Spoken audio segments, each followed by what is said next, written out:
मित्रांनो, पुन्हा एकदा तुमचं स्वागत आहे आपल्या 6 महिन्याच्या स्पोकन इंग्लिश कोर्समध्ये. या ठिकाणी आपण शूड हा टॉपिक शिकायला सुरुवात केलेली आहे.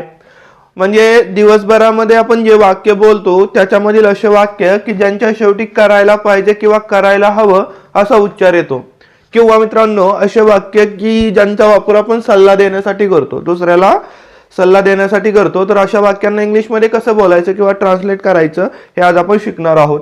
बघा मित्रांनो, ह्याच्यामधील 2 प्रकारचे वाक्य आपण आज शिकणार आहोत. वाक्य पहिलं जे आहे हे होकारार्थी वाक्य आहे.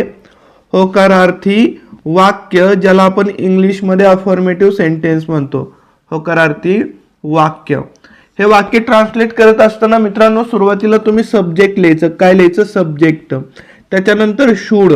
त्याच्यानंतर काय लिहायचं? शूड.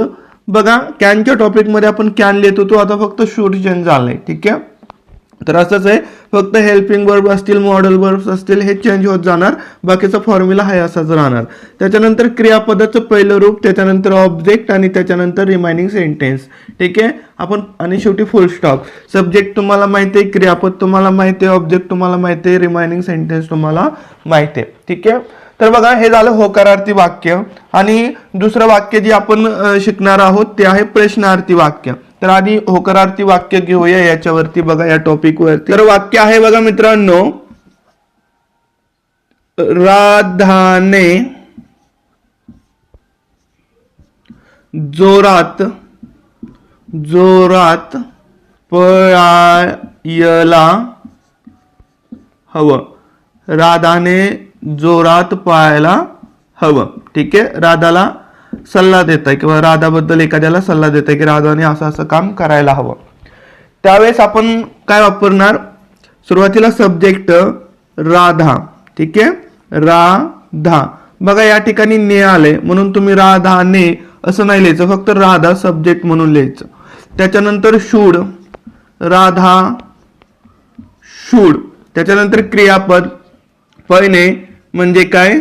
रन. आणि जोरात म्हणजेच फास्ट. फास्ट आणि full stop. Radha should run fast. राधाने जोरात पळायला हवं. तर हे होकारार्थी प्रकारचं टॉपिक, होकारार्थी प्रकारचं वाक्य झालं. आता ह्याच वाक्याला आपण प्रश्नार्थी बनवायचंय. काय बनवायचंय? प्रश्नार्थी वाक्य. ठीक आहे, तर या ठिकाणी बघा प्रश्नार्थी वाक्य ज्याचं उत्तर आपल्याला हो किंवा नाही अशा शब्दात द्यायचं असतं. ठीक आहे, प्रश्नार्थी वाक्य कसं बनतं हे वाक्य? होकारार्थी वाक्याला शेवटी का लावल्यानंतर. तर कसं होणार बघा, राधाने जोरात पळायला हवं का? पळायला हवं का? आणि प्रश्नचिन्ह.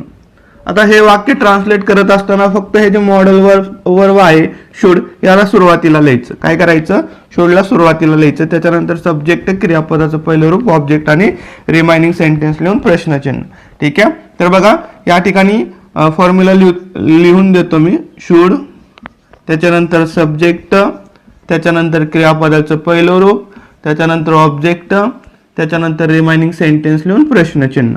कसं येणार? Should should. त्याच्यानंतर सब्जेक्ट राधा शूड राधा. त्याच्यानंतर पळणे म्हणजे रन आणि जोरात म्हणजे फास्ट.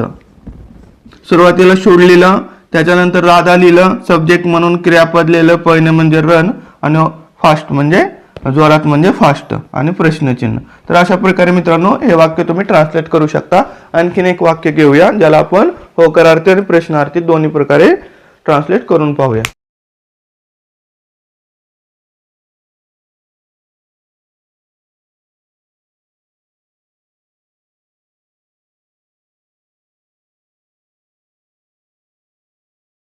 तुम्ही नेहमी तुमच्या मित्रांची मदत करायला हवी. तर बघा या ठिकाणी सब्जेक्ट काय आहे तुमचं? म्हणजेच तुम्ही काय करणार? सुरुवातीला यू लिहिणार. ठीक आहे, यू. त्याच्यानंतर शूड, यू शूड. त्याच्यानंतर बघा यू लिहिलं, त्याच्यानंतर शूड. ठीक आहे, या ठिकाणी हा जो उच्चार आहे त्याच्यासाठी. त्याच्यानंतर मदत करणे क्रियापद आहे, या ठिकाणी तुम्ही लिहायचं मदत करणे म्हणजे हेल्प. आता तुमच्या मित्रांची म्हणजे युअर फ्रेंड्स, आणि नेहमी म्हणजेच काय ऑलवेज, आणि full stop. You should help your friends always, अशा प्रकारे. बघा तसंच ह्याला ज्यावेळेस तुम्हाला प्रश्नार्थी वाक्य बनवायचं असतं त्यावेळेस तुम्ही कसं बनवणार, तुम्ही नेहमी तुमच्या मित्रांची मदत करायला हवी का. ठीक आहे, मदत करायला हवी का, आणि प्रश्नचिन्ह. त्यावेळेस काय करणार, फक्त तुम्ही शुडला सुरुवातीला लिहिणार. सुरुवातीला कसं होणार, शुड.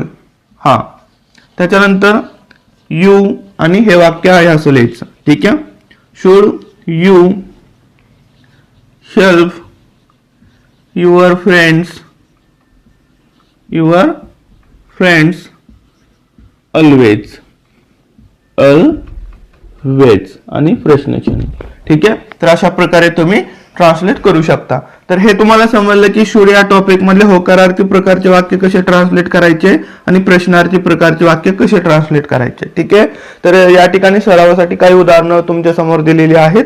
याला तुम्ही कमेंट बॉक्समध्ये नक्की ट्रान्सलेट करा. काही समजलं नसेल तर कमेंट बॉक्समध्ये विचारा. Thanks for watching.